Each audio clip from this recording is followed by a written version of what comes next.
कहते हैं ना, माटी कहे कुम्हार से तू क्या रौंदे मोए, एक दिन ऐसा आवेगा मैं रौंदूंगी तोए। क्या लग रहा है आपको, किसान दिल्ली क्यों आना चाहते हैं और सरकार दिल्ली आने से क्यों रोका जा रहा है?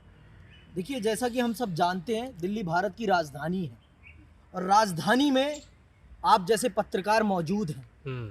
अगर मैं कहीं सुदूर कहीं आवाज़ उठाता हूँ तो मेरी आवाज़ सुनने के लिए कोई नहीं होता। लद्दाख में इतना बड़ा प्रदर्शन हुआ, कौन देखने गया उसे? कितना भारतीय मीडिया ने उसे कवर किया, आप मुझे बताइए। हाँ, आज किसान दिल्ली के लिए आ रहे हैं तो उनकी कवरिंग कितनी हो रही है, आप मुझे बताइए। हो रही है ना कवरिंग? अगर वो दिल्ली नहीं आते तो क्या आप उन्हें पूछने जाते, उनकी समस्याएं पूछने जाते? और बहुत लोग पूछते हैं कि सिर्फ पंजाब के किसान, हरियाणा के किसान ही क्यों करते हैं? क्योंकि उनका ही प्रमुख आधार पर किसानी उनका प्रमुख व्यापार है, व्यवसाय है उनका प्रमुख। तो जिसका व्यवसाय घटेगा उसी को तो दर्द होगा ना।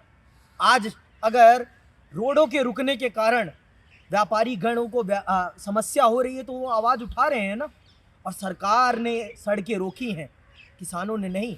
किसान तो दिल्ली आना चाहते हैं क्योंकि दिल्ली से जो आवाज़ बुलंद होगी वो पूरा भारत सुनेगा।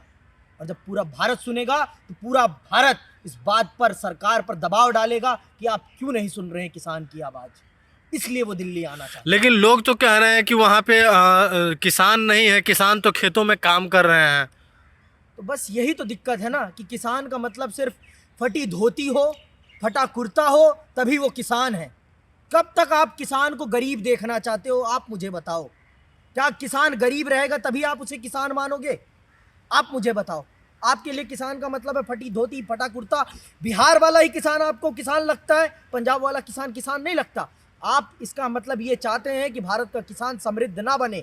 और जिस देश का, मैं आपको चेतावनी दे रहा हूँ, जिस देश का किसान समृद्ध नहीं होगा वो देश कभी समृद्ध नहीं होगा। आप अमेरिका का उदाहरण ले लें, जब तक कृषि क्षेत्र में क्रांति नहीं होती तब तक देश में भी क्रांति नहीं होती। उद्योग का आधार किसानी होती है, कच्चा माल किसानी देता है।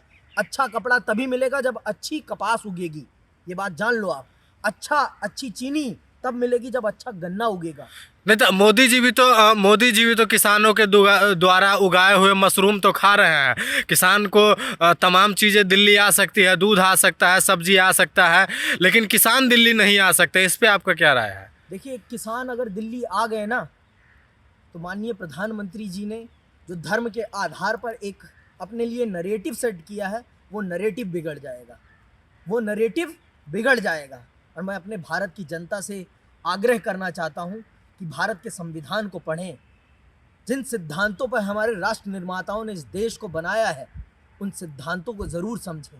हमें पाकिस्तान मत बनाएं, पाकिस्तान मत बनाएं, क्योंकि वो देश धर्म के आधार पर बना और वो देश आज देख लीजिए वो किस गर्द में है। उसकी गर्द का कारण है उसका धर्म।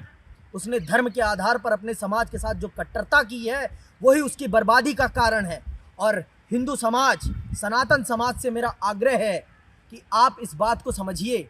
अगर आप ये भ्रम रखते हैं कि आप धर्म के आधार पर भेदभाव नहीं करते तो आप जाति के आधार पर भेदभाव करते हैं, ये भी आप जानिए। और अपने इतिहास को जानना, समझना और उसको समझ के आगे बढ़ना ही एक शिक्षित समाज और एक विकासशील समाज का परिचायक होता है। और मैं आपको एक और बात बता देता हूँ, धर्म का मतलब कट्टरता नहीं होती, विचारशीलता होती है। और जो धर्म विचारशीलता नहीं सिखाता वो धर्म नहीं होता। ये तो क्या दिल्ली किसान आ जाएंगे तो ये सब चीज़ें खत्म हो जाएगी? लेकिन तमाम बैरिकेड सरकार तो कर रखी है। तो मैंने बताया ना आपको कि वो दिल्ली इसीलिए तो नहीं आने देना चाहते कि फिर पूरी ये मीडिया तंत्र फिर पूरा उन्हीं पर कंसंट्रेट हो जाएगा। और जब उन पर कंसंट्रेट हो जाएगा तो भारत के मस्तिष्क पर जो ये धर्म का आवरण, झूठा आवरण डाला गया है वो उठ जाएगा। इसलिए नहीं आने देना। लेकिन वो जो धर्म का आवरण है वो देश की जो जनता है उसको पसंद आ रहा है, क्योंकि पसंद नहीं आता तो जनता मोदी जी को पसंद नहीं करती। आप मुझे बताओ कितने परसेंट को पसंद आ रहा है?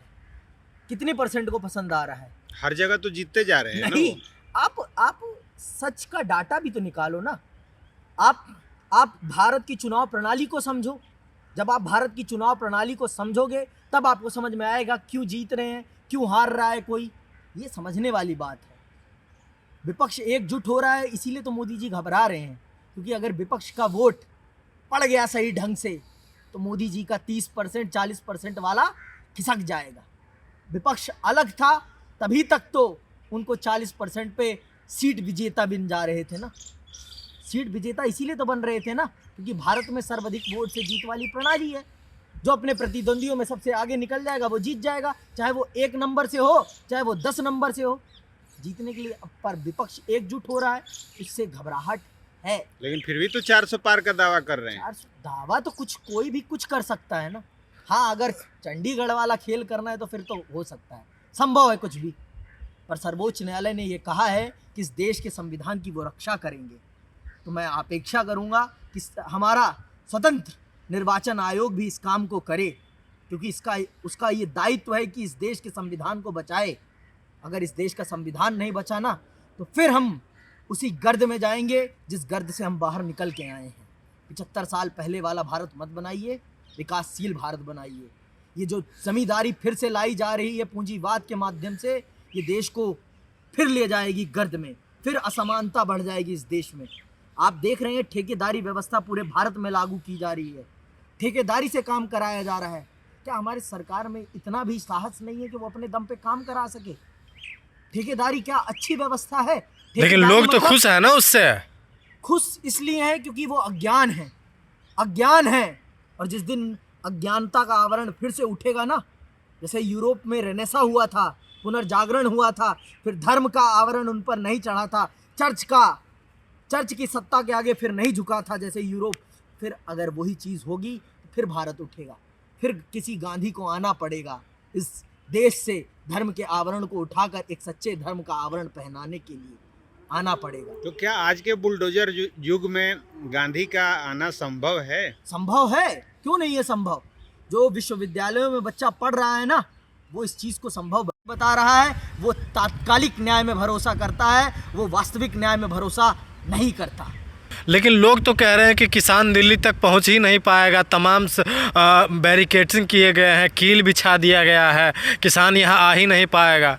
मत आने दीजिए, आ रहे ना चुनाव, वो भी बताएगा। कहते हैं ना, माटी कहे कुम्हार से तू क्या रौंदे मोए, एक दिन ऐसा आवेगा मैं रौंदूंगी तोए। वही वाली बात है। हमारी भी तो कोई औकात है ना, कितने दिन आप रौंदोगे हमें, कितने दिन? एक दिन तो हमारा भी आएगा ना, एक दिन तो आएगा, आया है, हमारा भी दिन आएगा। ये लोकतंत्र है, और अगर ये सच्चा लोकतंत्र होगा और सच्ची जनता होगी, सच में अगर ये देश प्रभु श्री राम को मानता होगा तो सच को सच बताएगा, सच को सच बताएगा। इस देश में 80 करोड़ लोगों को 5 किलो राशन पे पाला जा रहा है। ये इस देश के प्रधानमंत्री जी बोल रहे हैं, ये मेरी बात नहीं है। इस देश के प्रधानमंत्री खुद इस बात को स्वीकार कर रहे हैं कि वो आने वाले आगामी वर्षों में भी 5 किलो राशन मुफ्त देंगे। क्या है ये? लेकिन 25 करोड़ लोगों को गरीबी रेखा से ऊपर दिखाने की भी बात कर रहे हैं। तो दिखा रहे हैं ना, बस 5 किलो राशन देकर रोजगार देने के नाम पर पेपर लीक तो हो जाते हैं। कितना हुआ है उत्तर प्रदेश में पेपर लीक, आप खुद जानते हैं, मुझे बताने की ज़रूरत नहीं है। उत्तर प्रदेश में 2017 के बाद कितने पेपर लीक हुए हैं सबको पता है, कहाँ कहाँ पेपर लीक हो रहे हैं सबको पता है। और 10 साल से आप सत्ता में हैं, कितने दिन नेहरू को कोसोगे, कितने दिन? नेहरू वाली परिस्थिति आज नहीं है। आप कोल्ड वॉर में नहीं जी रहे हैं, आपके ऊपर वैश्विक दबाव नहीं है, आपके ऊपर कुछ भी दबाव नहीं है। और आज अमेरिका अगर आपका पिछलग्गू बनने के लिए तैयार है तो वो पंडित नेहरू की नीति के कारण, आपके कारण नहीं। इस देश की जनता को पढ़ना चाहिए। अगर पंडित नेहरू ने भारत को गुट निरपेक्ष नहीं रखा होता, भारत को अपने दम पर खड़ा करना नहीं सिखाया होता, तो फिर भारत आज जिस प्रकार से छाती चौड़ी करके अमेरिका के सामने खड़ा है, वो नहीं खड़ा हो पाता। इस देश की जनता को पढ़ना चाहिए। आज हमारे CBSE के पाठ्यक्रम से हटाए जा रहे हैं चैप्टर जिनमें नेहरू का बखान है, नेहरू का योगदान दिखाने वाले चैप्टर को हटा दे रहे हैं आप। शीत युद्ध के चैप्टर को आपने हटा दिया है 12वीं कक्षा से, अमेरिकी वर्चस्व वाले चैप्टर को आपने हटा दिया है, आंदोलन वाले चैप्टर को आपने हटा दिया है। क्यों हटाया भाई इनको? क्या सिर्फ आर्ट्स के बच्चों का सिलेबस बढ़ रहा है और किसी का नहीं बढ़ रहा? इस देश की जनता को ये प्रश्न करने चाहिए, लेकिन दुर्भाग्य है इस देश की जनता का कि वो ऐसे प्रश्न कर नहीं पाती। लेकिन वो तो कह रहे हैं कि अभी जो नई शिक्षा नीति लेके आ रहे हैं वो दुनिया की सबसे बेहतर पॉलिसी है। बेहतर बेहतर जिस दिन वो इम्प्लीमेंट हो जाए ना, उस दिन कहिएगा बेहतर। आपको याद होना चाहिए बाबा साहब अम्बेडकर ने इस संविधान के लिए क्या कहा था। इस संविधान के लिए उन्होंने कहा था कि कोई संविधान अच्छा नहीं होता और कोई संविधान बुरा नहीं होता। वही अच्छा संविधान होता है जो जिसका पालन इस देश की जनता कर ले, और वही संविधान बुरा होता है जिस संविधान को ये देश जनता अपना माने ही ना। तो संविधान, जब तक आप ज़मीनी हकीकत में उन चीज़ों को तब्दील नहीं करते, तब तक आप ये नहीं कह सकते कि ये अच्छा है, ये बुरा है। और जिस दिन ज़मीनी हकीकत में वो चीज़ें तब्दील हो जाए, उस दिन हम आकलन कर लेंगे कि अच्छा है कि बुरा है।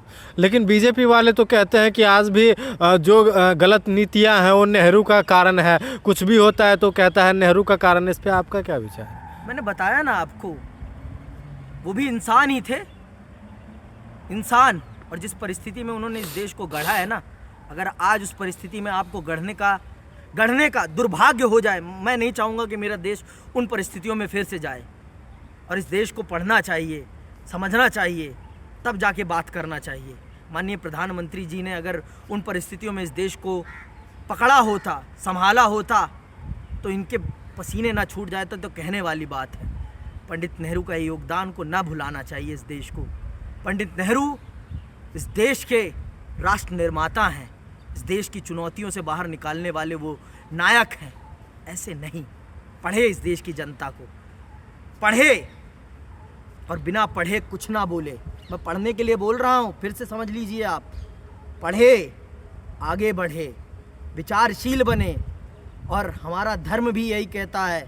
हमारा धर्म आज इसीलिए इतना पुराना धर्म बना बैठा है क्योंकि वो विचारशील धर्म था। शंकराचार्य को भी ढंग से पढ़ें। जिस धर्म में, धर्म को तो बीजेपी वाले ने लाके ही रख दिया। यूपी में तो पूरी धर्म के ध्वज फहरा दिया गया है। कौन सा धर्म फहराया है आपने? सनातन धर्म। कौन सा धर्म? सनातन धर्म। क्या है सनातन? बीजेपी वाले से जाके पूछिए। सनातन बीजेपी वाले बताएं ना, क्या है सनातन? सनातन का मतलब कट्टरता होती है कि विचारशीलता होती है? आप मुझे बताएं, ये देश की जनता बताए कि विचारशीलता है धर्म या फिर कट्टरता है धर्म? ये बताएं। सनातन क्या कहता है? सनातन ये कहता था कि आप अपने ही धर्म के लोगों के साथ भेदभाव करें, उन्हें अछूत माने। यही कहता था धर्म, हमारा धर्म। लेकिन माना तो जा रहा है ना अछूत। तो इसका मतलब हमारे धर्म में कुछ तो कमी है। धर्म कोई गलत नहीं होता, धर्म को मानने वाले गलत होते हैं। फिर से मैं आपसे कह रहा हूँ, मानिए, आप इस बात को समझिए।